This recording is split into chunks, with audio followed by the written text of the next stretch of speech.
Hello hi అండి, welcome back to my channel. ఈరోజు cabbage కూర ఎలా చేయాలో చూపెడతాను. అన్నము చపాతీలోకి చాలా బాగుంటుందండి.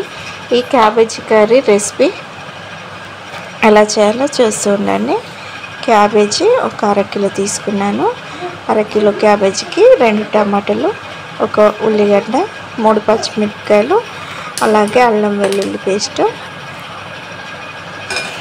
కరివేపాకు. చేయ విధానం: స్టవ్ వెలిగించుకొని ఒక ప్యాన్ పెట్టుకోవాలి. ప్యాన్ వేడయ్యాక 3 టేబుల్ స్పూన్ నూనె పోసుకోవాలి.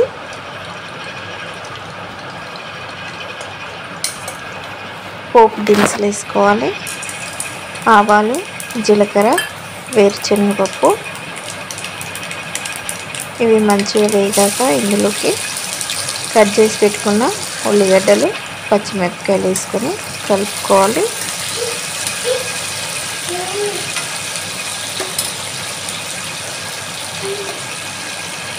ఇప్పుడు ఇందులోకి ఒక 1/2 టేబుల్ స్పూన్ ఫ్రెష్ అల్లం వెల్లుల్లి పేస్ట్ వేసుకోవాలి. అల్లం వెల్లుల్లి పేస్ట్ పచ్చివాసన పోయే వరకు వేయించుకున్నాక కరివేపాకు రెమ్మలు వేసుకోవాలి. ఇప్పుడు కట్ చేసి పెట్టుకున్న క్యాబేజీ తురుము వేసుకోవాలండి.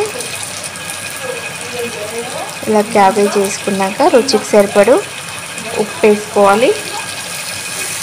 1/4 టేబుల్ స్పూన్ పసుపు వేసుకొని బాగా ఇలా కలుపుకోవాలండి. క్యాబేజీ కలపడానికి వీలు లేకపోతే కొంచెం గరిటెని లోపలికి దూపి పైనుండి ఇలా ఎగిరేస్తే మంచిగా కలుస్తుంది.